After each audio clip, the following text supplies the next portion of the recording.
Habíamos visto que la incredulidad es un pecado que nos priva de las bendiciones y hiere el corazón de Dios, ¿no? Porque la incredulidad genera desconfianza hacia Dios. Uno comienza a desconfiarle cuando uno cierra su corazón al creer, cuando uno cierra su corazón a lo que Dios puede llegar a hacer o lograr hacer. Ciertamente uno comienza a desconfiar de parte de Dios. Dios lo podrá hacer, Dios podrá actuar, Dios podrá solucionarme este problema que se generó en mi vida. Entonces cuidado, porque comienza a generar desconfianza. No queremos que sea, comenzamos a desconfiar que la voluntad de Dios no es lo que dice ser de ella. En Romanos nos dice que la voluntad de Dios es buena, es agradable y es perfecta. Cuando nos invade la incredulidad, empezamos a confiar de la voluntad de Dios. Si la voluntad de Dios es buena, agradable y perfecta, ¿por qué me acontece y me sucede? Y uno comienza a desconfiar. Muchas veces también comenzamos a desconfiar de la protección y del sustento de Dios, ¿no?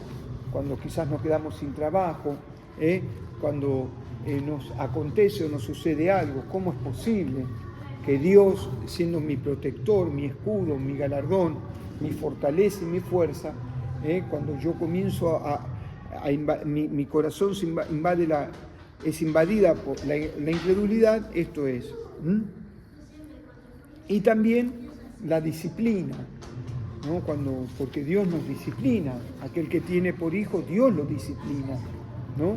Y pensamos que la disciplina, comenzamos a creer que somos inútiles, que no servimos, ¿sí? Que no vamos a lograr, que no vamos a poder.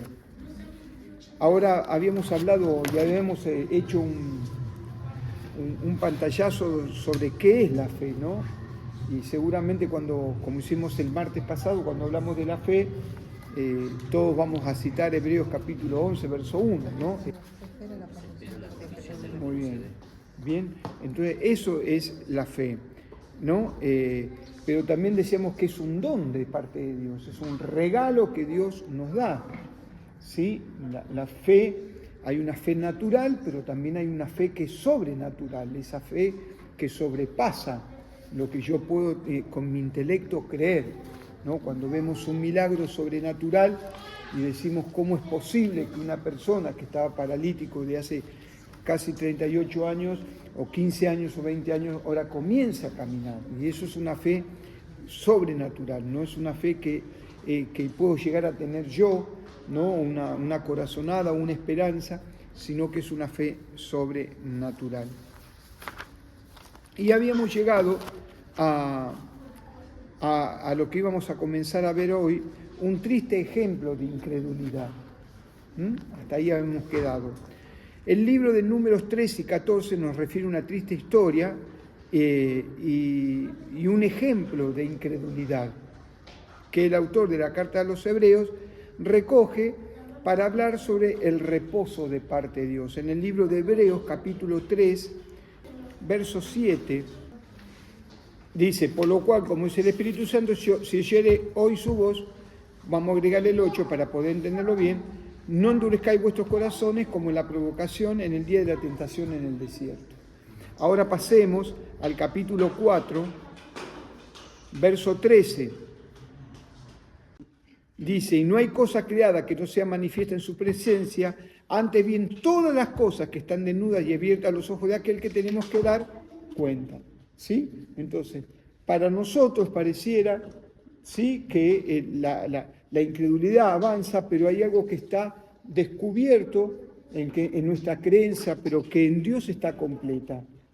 ¿Sí? Dice, en el episodio mencionado, libro de Números 13 y 14, nos encontraremos con el pueblo de Dios a las puertas de la tierra prometida, en un lugar llamado Cades Barnea. ¿Se acuerdan esta historia?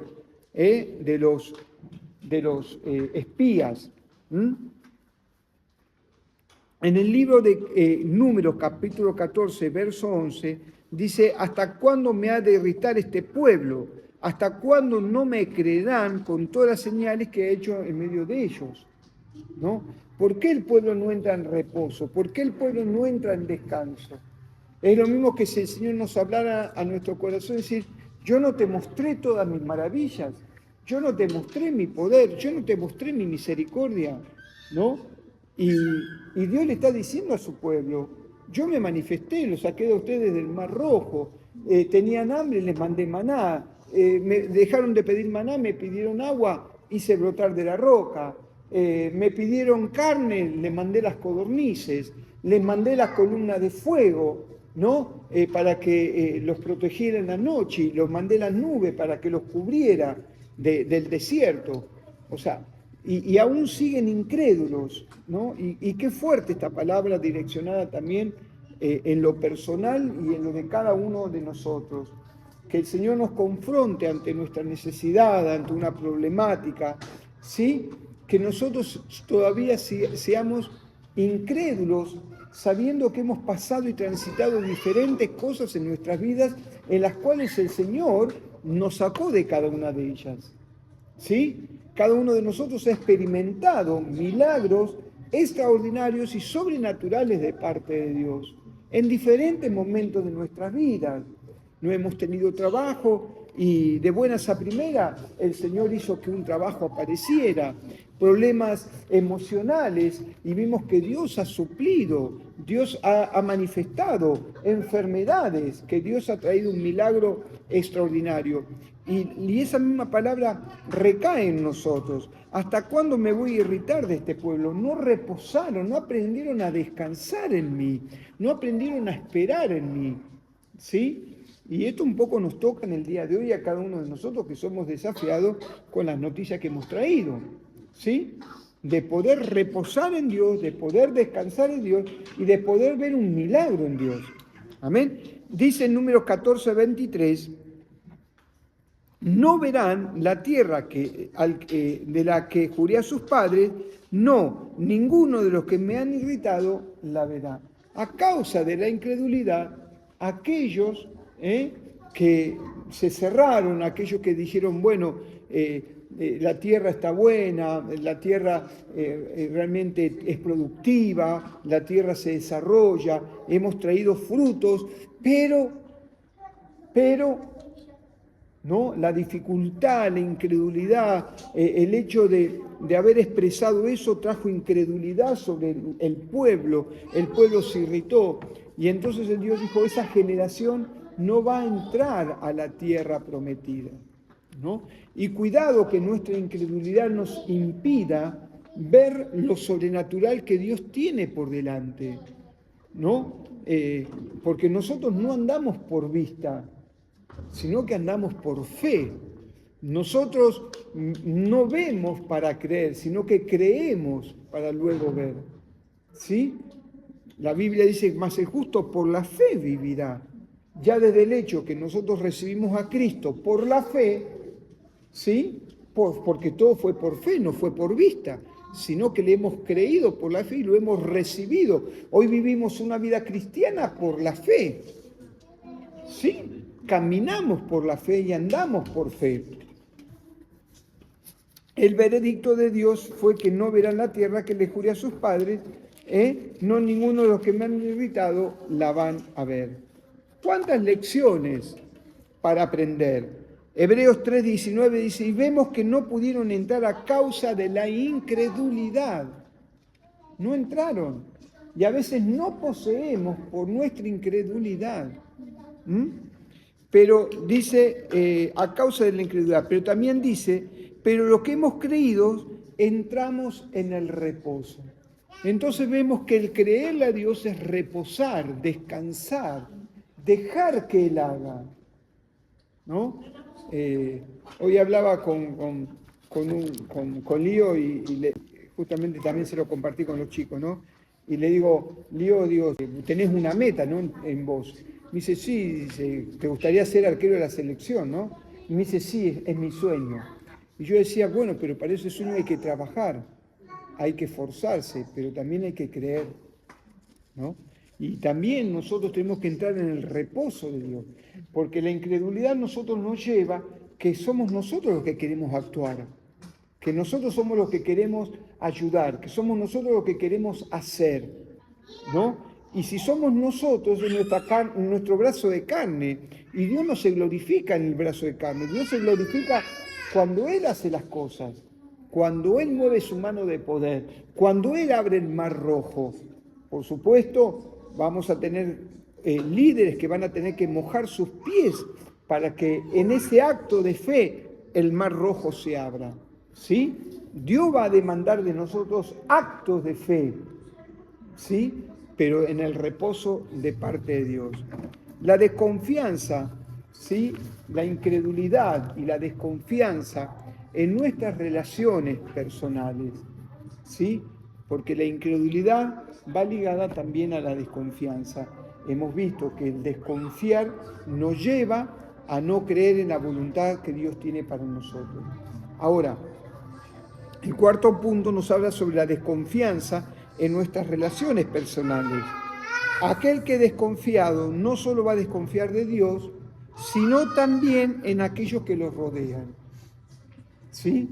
Porque la incredulidad, hemos visto que muchas veces también se desparrama y afecta. No tan solo yo soy incrédulo, sino que afecto al núcleo donde yo me muevo, ¿no? ¿Se acuerdan que hemos visto la lección, hemos visto una prédica donde Jesús, lo primero que hace es sacar a las lloronas, ¿no? Sacar al ámbito ese incrédulo. Jesús iba con una mirada de hacer resucitar a esa niña, ¿sí? Pero el núcleo de incredulidad que abordaba, Jesús dijo, sáquenlo de este lugar, sáquenlo de escena, ¿sí? Porque eso afectaba y la incredulidad apaga la fe. Dentro de un ámbito que se maneje la incredulidad, Dios no puede desarrollar los milagros. Dios no puede desarrollar su mano poderosa. El desconfiado mira a todos como potenciales enemigos, ¿sí? El desconfiado siempre va a mirar al otro como un enemigo, sino también a aquellos que lo rodean, mira como potenciales enemigos. Siempre está a la defensiva, siempre está sospechando de todo y de todos, aun de aquellos que lo tratan bien. A mí este no me va a pasar, no me va a engañar, a mí no. ¿Por qué? Porque siempre está desconfiando de algo. ¿Sí? Me van a mentir, me van a estar... Siempre está a la defensiva. Una cosa es ser prudente y otra cosa muy distinta es vivir con este pecado de la desconfianza. Entonces, no hay que descontextualizar lo que significa ser prudente con confiar. Entonces, uno puede ser prudente, pero en esa prudencia nos puede llevar a desconfiar o a generar incredulidad. Hay gente que se maneja por lo que ve, ¿no? Por lo que tiene, ¿sí? Y no está mal, porque eso es prudencia. Pero la fe va mucho más allá de la prudencia. ¿Me explico lo que quiero decir? Una cosa es ser prudente y otra muy distinta es vivir con este pecado de la desconfianza. Vale aclarar que cuando desconfiamos de Dios también lo estamos acusando. Antes de terminar este punto sería bueno que pensemos si la desconfianza nos ha atrapado para con algunas personas en particular. Desconfío algo de mi marido, de mi esposa, de mis hijos. Confío en ellos en el aspecto sentimental, financiero.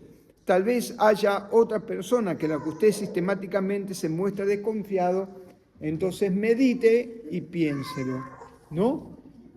Porque la desconfianza en las relaciones personales se puede llegar a generar relaciones tóxicas.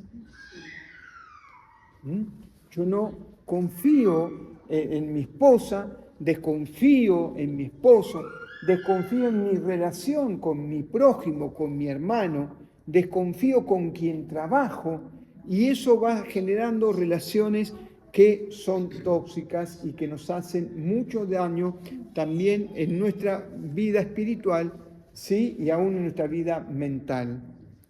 La conclusión de esto Ya hemos visto que la incredulidad es particularmente ofensiva para Dios porque desvirtúa su persona. ¿Qué hacer cuando pecamos de incredulidad? Lo primero es arrepentirnos y pedirle perdón a Dios de todo corazón. ¿Sí? Como dijeron los discípulos, como dijo ese padre, Señor, ayuda a mi incredulidad. Ser honestos delante de Dios. No tengo fe. Señor, yo necesito que desarrolles ese don de fe, ¿sí? Porque la fe es un don que Dios nos, lo hemos visto en Gálatas 5:22, ¿no? Es un don que Dios nos ofrece, un don que Dios nos entrega y que Dios nos da, amén, para que nosotros podamos desarrollarlo. Si yo no desarrollo la fe, va a quedar como siempre un grano de mostaza, que nunca va a crecer, nunca va a ser un árbol, nunca va a ser nada, sino que solamente va a ser un pequeño grano que está ahí. Renunciar a creer la mentira y homenajear la verdad de Dios. Me explico, renunciar a creer la mentira. El enemigo siempre va a trabajar en nosotros en la mentira, porque él es padre de mentira. No habla verdad. Él siempre de lo suyo habla, siempre va a hablar mentira. No habla verdad. Entonces tengo que renunciar a creer la mentira. ¿Sí? Porque estoy llamado a creer en las promesas de Dios para mi vida. Yo estoy basado y mi vida está basado en lo que Dios ha prometido, ¿sí? Y no en las mentiras del diablo. Quizás la mentira que viene que estoy viviendo esta situación. Y se acuerdan que dijimos que siempre el diablo se agarra de una verdad para transformarla luego en una mentira, ¿no? Quizás yo estoy pasando un momento económico, no tengo trabajo, ¿no? Y comienza el enemigo a hablarme sobre esa verdad, ¿sí? Que después es una mentira, porque la verdad de Dios dice que no he visto justo desamparado, ni su simiente que mendigue pan. Palabra de Dios, promesa de parte de Dios. Y yo tengo que renunciar a esa mentira, porque si yo sigo comprando eso, mi espíritu se va a ir apagando. Las promesas de parte de Dios no van a ser efectivas porque no estoy actuando en la fe. Y tengo que homenajear la verdad de Dios. Puedo proclamar como un canto de victoria lo que la palabra de Dios dice y lo promete. Entonces, la fe viene por el oír y el oír de la palabra de parte de Dios. Por eso es tan nutritivo alimentarse de la palabra de parte de Dios. Por eso insistimos muchas veces como pastores que nos llenemos de la palabra de parte de Dios, ¿sí? Que conozcamos la palabra de parte de Dios, que nos afirmemos en las promesas.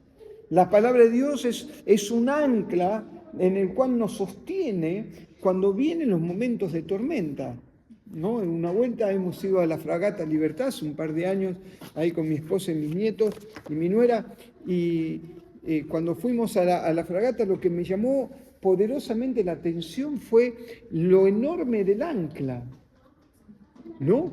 Era, no sé, tenía como 30 metros o 40 metros de grande el ancla, y claro, para semejante fortaleza el ancla tenía que ser lo suficientemente grande como para sostener. Cuando ellos tiran el ancla en medio de las tormentas o en medio de las dificultades, el barco se siente seguro, firme, no es movido. Así son las promesas de parte de Dios en nuestras vidas. ¿Sí? Cuando nos afirmamos y echamos el ancla de las promesas, de lo que está establecido en su palabra, nada nos mueve. Porque conocemos la palabra de parte de Dios. Porque sabemos que lo que Dios dice, Dios se cumple. Ahora, si mi creencia está basada en lo que yo pienso, en lo que el sistema me ha enseñado, es ahí donde viene la desesperación, ¿no? Y comienzo a gritar desesperadamente para que el socorro de Dios venga a mi vida. Pero cuando yo conozco la palabra de parte de Dios, por eso Amós dice que por falta de conocimiento el pueblo enloquece. Cuando no conocemos la palabra de parte de Dios, cuando no conocemos las promesas, imagínense, el Señor en su sabiduría puso 365 veces la palabra no temas es porque Él sabía que íbamos a necesitar para cada uno de los días esa palabra, esa promesa, y que nos afirmáramos en esas promesas. ¿Amén? Entonces, tenemos que dar ese canto de victoria. La palabra de Dios dice y lo promete. Por eso también es importante cuando cantamos, cuando ministramos. ¿Qué es lo que ministramos? Por eso a veces, viste que a veces los domingos decimos, bueno, deje fluir su alabanza, deje fluir su canción. Usted puede crear su propia canción porque su vida es su propia canción. David, cuando él cantaba salmos, y Colosenses, hoy veíamos que nos exhorta a cantar con salmos, con himnos y cánticos espirituales, ¿sí? David, ¿qué cantaba? Cantaba sus experiencias, cantaba lo que le sucedía, y así debe acontecer con nosotros. Con salmos, con himnos y cánticos espirituales, debemos enriquecer nuestra vida espiritual con nuestro cántico. Aunque ande en valle de sombra y de muerte, no temeré mal ninguno, ¿no? El Señor es mi pastor, nada me faltará. Él me va a pastorear en delicados pastos. Su vara y su callado me infunden. Era un cántico de adoración, de alabanza, en los cuales nosotros también podemos desarrollar nuestro propio cántico. Porque eso nos habla de una experiencia personal, viva en cada uno de nosotros. Aquel que tiene una experiencia personal y viva con Cristo puede expresar estos cánticos delante de la presencia de Dios. Y tenemos que practicarlo, ¿sí? Desarrollarlo. Dios, finalmente, pídale a Dios humildemente que abra sus ojos a la verdad, que por su gracia acreciente el don de la fe. Tenemos que crecer en el don de la fe. Pídale a Dios, ¿cuál es tu medida de fe? ¿Sí? ¿Cuál es tu medida de fe? ¿La conoces?